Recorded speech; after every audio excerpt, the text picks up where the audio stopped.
అంత ఎంత గలీజ్ అంటే రాజకీయం ఎంత గలీజ్గా మారిందంటే కాంగ్రెస్ వచ్చినాక మనం కూడా ఉన్నాం 10 ఏళ్ళు ప్రభుత్వంలో, కానీ ఎప్పుడు ఇంత చిల్లర రాజకీయం చేయలే.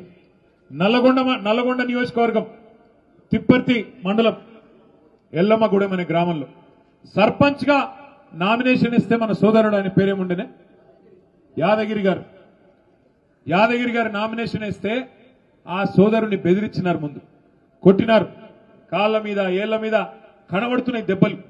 ఎగ్జామినేషన్ చేస్తే ఏ డాక్టర్ అయినా సర్టిఫికెట్ ఇస్తాడు, బాగా కొట్టినారు. కొట్టడమే కాదు, అయినా కూడా ఆ తమ్ముడు వినకపోతే కారులో వేసుకొని కిడ్నాప్ చేసి తీసుకొని పోయినారు. తీసుకొని పోయి అక్కడ ఉండే మంత్రి బలుపుతో ఆయన కనుసన్నలో ఉండే ఆయన అనుచరుల అహంకారం వల్ల మూత్రం దాగిపించి ఆయనను బెదిరించి ఇన్సల్ట్ చేసి అక్కడికక్కడనే ఆయనను అవమానించే ప్రయత్నం చేసినారు. అంటే ఎంత కిరాతకమైన, ఎంత చిల్లర వికృతమైన రాజకీయం ఇది ఈ జిల్లాలో జరుగుతున్నది కాంగ్రెస్ నాయకుల కనుసన్నలో. ఒక్కసారి మీరు ఆలోచన చేయండి. అట్లాగే 1-2 కాదు, ఇట్లా